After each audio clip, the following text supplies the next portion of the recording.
Hello दोस्तों, मेरा नाम है संतोष और स्वागत है आपका हमारे इस यूट्यूब चैनल में। दोस्तों, आज की इस वीडियो में हम लोग बात करने वाले हैं हाइपर लूप प्रोजेक्ट के बारे में। इस वीडियो में हम लोग बात करेंगे हाइपर लूप प्रोजेक्ट क्या है, ये किस तरीके से काम करता है, कौन से प्रिंसिपल पर वर्क करता है और ये कब तक इंडिया में आ सकता है। तो दोस्तों, इस वीडियो के खत्म होने तक आपको इन सारी चीज़ों का जवाब मिल जाएगा। बदले में आपको करना सिर्फ इतना है कि इस वीडियो को लाइक कीजिए और अपने दोस्तों के साथ भी शेयर कर सकते हैं। तो आइए इस वीडियो को स्टार्ट करते हैं।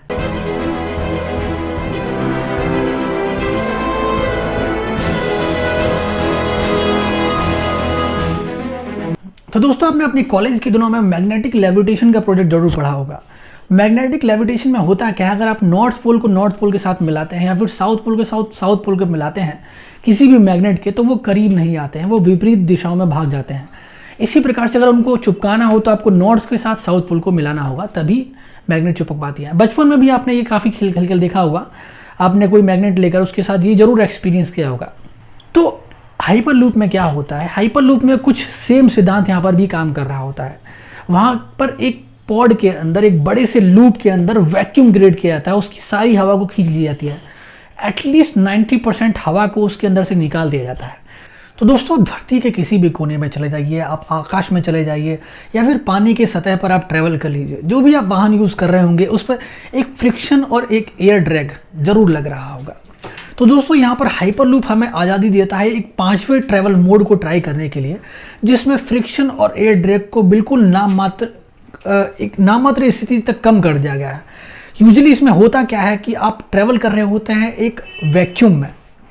दोस्तों, अगर मैं आपसे एक यहाँ पर सवाल पूछूं कि ऐसी कौन सी जगह है जहाँ पर फ्रिक्शन और एयर ड्रैग आपके वाहन पर बिल्कुल भी नहीं लगेगा, तो आपका सिंपल सा आंसर ये होगा कि ऐसा तो केवल अंतरिक्ष में ही हो सकता है। अगर वहाँ पर कोई भी वस्तु या फिर कोई भी, अगर मैं पत्थर फेंक दूँ 50 किलोमीटर प्रति घंटे की स्पीड से, तो वो उसी स्पीड से 1 साल बाद भी चलता रहेगा, जब तक वो किसी और दूसरे धूमकेतु से न टकरा जाए या फिर किसी दूसरे ग्रह के संपर्क में ना आ जाए।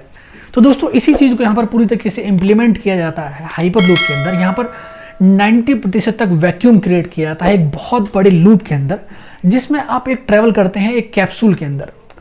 तो एक सबसे पहले इमेजिन कीजिए एक बहुत बड़े लूप को जो पूरी तरीके से खोखला है और जिसकी दीवारें मैग्नेटिक हैं। उसके अंदर आप एक मैग्नेटिक कैप्सूल नुमा वाहन में बैठकर ट्रैवल करेंगे। ये हमारा एक 5वां नया ट्रांसपोर्ट का मोड है, जिसमें एयर ड्रैग और फ्रिक्शन को बहुत ही मिनिमाइज कर दिया गया है।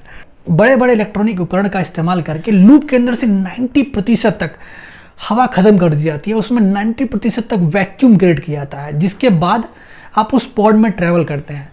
तो दोस्तों, अब आपके मन में ये सवाल आ रहा होगा कि वो 90% तक ही हम यहाँ पे वैक्यूम क्यों क्रिएट कर रहे हैं, 100% क्यों नहीं। तो दोस्तों, इसका सिंपल जवाब ये है कि जो 10% रिमेनिंग हवा होगी उसका इस्तेमाल जो ये पॉड करेगा वो ट्रैवलिंग करने के लिए, आगे बढ़ने के लिए, और जब जरूरत पड़ेगी तो उसको रोकने के लिए वो 10% हवा का इस्तेमाल करेगा। तो इस पॉड को आगे बढ़ाने के लिए उसमें एक लाइवर मोटर लगी होती है जो उसको आगे बढ़ने में मदद करती है, उसकी रुकने में भी मदद करती है। तो दोस्तों, इतना सुनने के बाद आपके मन में एक चीज़ जरूर आ रही होगी कि ये जो प्रोजेक्ट है वो कमाल का प्रोजेक्ट है और आने वाले समय में ये जरूर ट्रांसपोर्ट के मीडियम को ही चेंज कर देगा। तो दोस्तों, आपका सोचना बिल्कुल सही है। सबसे पहले मैं आपको ये बताना चाहूँगा कि ये जो प्रोजेक्ट है ये कोई नया प्रोजेक्ट नहीं है, लगभग 200 साल पुराना ये प्रोजेक्ट है। इससे पहले भी ब्रिटेन में औद्योगिक क्रांति के दौरान इसको स्टार्ट किया गया था। पर उस समय क्या था कि उस समय उतना एडवांस लोग नहीं थे, उतनी एडवांस टेक्नोलॉजीज हमारे पास नहीं थी, या फिर सबसे पहले जो जरूरी चीज़ चाहिए थी इस प्रोजेक्ट को कंप्लीट करने के लिए बहुत ही ज़्यादा फंडिंग की जरूरत थी। उतनी फंडिंग उस समय मौजूद नहीं थी और उतना ये रिलायबल भी नहीं माना जा रहा था। एडवांस पॉड क्रिएट नहीं किया जा सकता था, उसके सिक्योरिटी के लेके काफ़ी प्रॉब्लम्स आ रही थी, तो इस आइडिया को उस समय ड्रॉप कर दिया गया था। इसके अलावा 2013 में एलोन मस्क बड़े ही कमाल के इंसान है, उन्होंने दोबारा से प्रोजेक्ट को स्टार्ट किया। और दोस्तों, सबसे ज़्यादा कमाल की बात यह है कि ये प्रोजेक्ट है वो पूरी तरीके से ओपन सोर्स है। अगर आप चाहे अपने घर में इस पॉड को बनाना, अपने घर पर आप इसका मॉडल पूरी तरीके से ऑनलाइन देख करके बना सकते हैं। कोई भी देश बनाना चाहे तो इसको बना सकता है आसानी से। ये एक ओपन सोर्स प्रोजेक्ट है, इसके लिए कोई भी रॉयल्टी आपको एलोन मस्क या फिर किसी भी इंसान को देने की जरूरत नहीं है। अब बात करते हैं इसके कुछ एडवांटेजेस और डिसएडवांटेजेस के बारे में। तो सबसे पहला इसका एडवांटेज ये है कि इस पर बाहरी वेदर का कोई इफेक्ट नहीं पड़ने वाला है।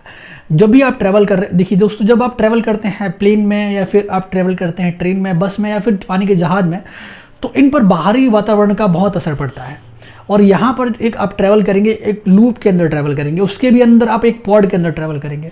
तो बाहर सर्दी है फिर गर्मी है, उसका आपके ऊपर कोई भी फर्क नहीं पड़ने वाला है। बाहर अगर आंधी तूफान आ जाता है उसका भी आपके ऊपर कोई भी प्रभाव नहीं पड़ने वाला है।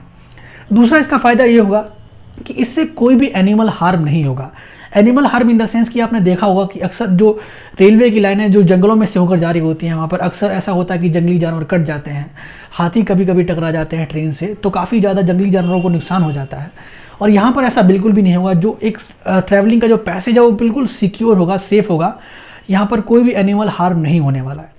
तीसरा इसका बेनिफिट ये है कि एक बहुत ही लो कॉस्ट होगा। एक बार अगर ये बन जाता है तो इसको चलाने के लिए ज़्यादा इलेक्ट्रिसिटी की आपको ज़रूरत नहीं पड़ेगी। बहुत ही कम इलेक्ट्रिसिटी से इसको आगे बढ़ाया जाता है, इसको रोका जा सकता है। चौथा इसका एडवांटेज ये है कि इसकी जो स्पीड होगी वो एक अल्टीमेट स्पीड होगी। बहुत ही ज़्यादा स्पीड से आप इसको लेकर आगे बढ़ सकते हैं। कहा जा रहा है कि एटलीस्ट 1000 किलोमीटर पर आवर की स्पीड से आप इसको लेकर आगे बढ़ सकते हैं। इसके अलावा जो पांचवा इसका बेनिफिट ये है कि यहाँ पर कोई भी पॉल्यूशन नहीं होने वाला है। दोस्तों ये जो लूप बनाया जाएगा इसके ऊपर सोलर पैनल्स भी लगा दिए जाएंगे, और यहाँ पर क्योंकि ये पेट्रोल या फिर डीजल से नहीं चल रहा है, पूरी तरीके से इलेक्ट्रिक होगा, तो यहाँ पर कोई भी पॉल्यूशन को इम्पैक्ट ये नहीं करेगा। इसके अलावा इसका जो छठा बेनिफिट ये होगा कि इसका एक बार अगर ये बन के तैयार हो जाता है तो यहाँ पर जो इसका मेंटेनेंस होगा वो बहुत कम होगा। इसमें जो कोई ज़्यादा मेंटेनेंस में आपका खर्चा आने वाला नहीं है। जो भी इसका जो इनिशियल कॉस्ट लगेगा, एक बहुत बड़ा कॉस्ट लगेगा स्टार्टिंग में ही लगेगा। इसके अलावा इसमें जो मेंटेनेंस होगा वो बहुत लो होगा। तो दोस्तों अब इसके कुछ नेगेटिव पॉइंट्स के बारे में हम लोग बात कर लेते हैं।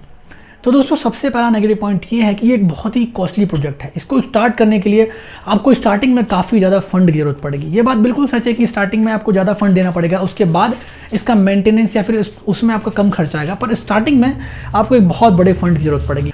दूसरा इसका डिसएडवांटेज ये है दोस्तों कि इसको जब भी जिसकी लाइन जहाँ पर भी आपको बिछाई जाएगी वहाँ पर बड़ी मात्रा में पेड़ों की कटाई करनी पड़ेगी। क्योंकि रेलवेज में क्या होता है कि थोड़ी बहुत आप टेढ़ा मेढ़ा करके वहाँ पर निकाल भी सकते हैं, पर इस लूप को क्रिएट करने के लिए इसको एकदम सीधा रखना पड़ेगा, एकदम सीधा।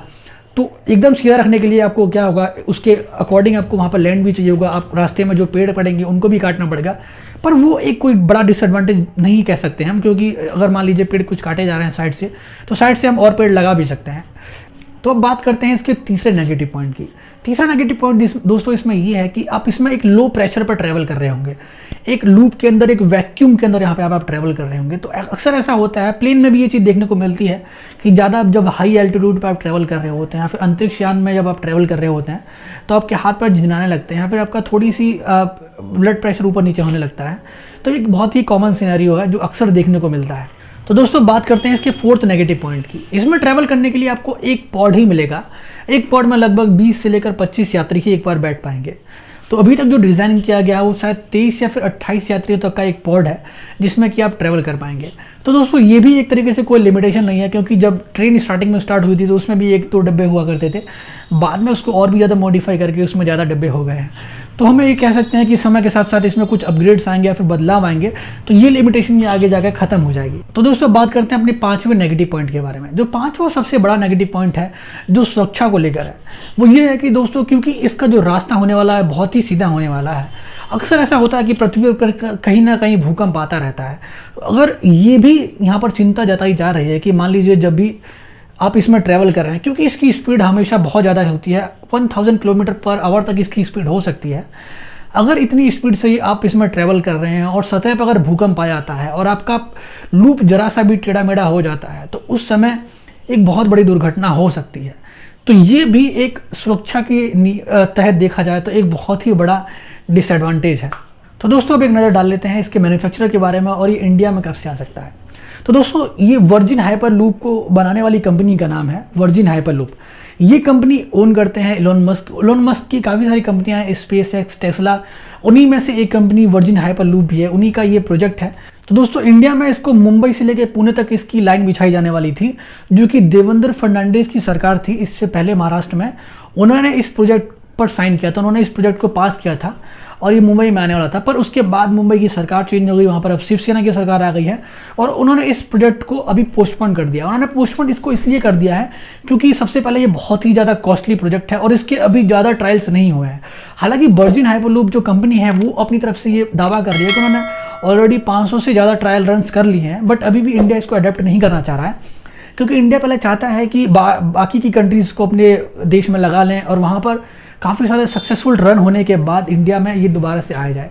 तो अभी इस प्रोजेक्ट को फिलहाल में इंडिया के लिए पोस्टपोन कर दिया है, पर ये भविष्य में जरूर इंडिया में आएगा। दोस्तों मैं यहाँ पर आपको बताना चाहूँगा कि जो मेट्रो आई है, मेट्रो भी इंडिया में बनने के बाद तुरंत नहीं आ गई थी। बंडो पहले जापान में वो चलती रही थी, जापान में उसके काफ़ी सारे ट्रायल रन हुए थे, उसके काफ़ी बाद में ये इंडिया में आई थी। इंडिया में देखा गया कि ये काफ़ी चीप प्रोजेक्ट है और काफ़ी मतलब इससे इंडिया को फ़ायदा हो सकता है इंडिया की आबादी को देखते हुए, तो उसके बाद इसको इंडिया में लाया गया। ऐसे ही वर्जिन हाइपरलूप कभी अभी फिलहाल समय के लिए इसको पोस्टपोन कर दिया गया, हम यहाँ पर ये कह सकते हैं। तो दोस्तों इसके अलावा 1969 में फ्रांस ने भी एक मैग्नेटिक लेविटेशन का सिद्धांत पर ही एक 80 पैसेंजर मोनोरेल होवरक्राफ्ट का इन्वेंशन किया था। उन्होंने इस प्रोजेक्ट को ट्राई किया था, एक मतलब प्रोटोटाइप को उन्होंने रन करके देखा था, पर ये प्रोटोटाइप पूरी तरीके से फेल हो गया था। इसको फेल होने के पीछे रीज़न ये था दोस्तों, सबसे पहले तो एक लैक ऑफ फंडिंग की वजह से ये फेल हो गया था, और इसके अलावा हम कह सकते हैं कि उस समय हमारा समाज उतना विकसित नहीं था, हमारे पास चीज़ें उतनी एडवांस चीज़ें नहीं थी, या फिर उतने ज़्यादा संसाधन अवेलेबल नहीं थे उस प्रोजेक्ट को कंप्लीट करने के लिए, जिसकी वजह से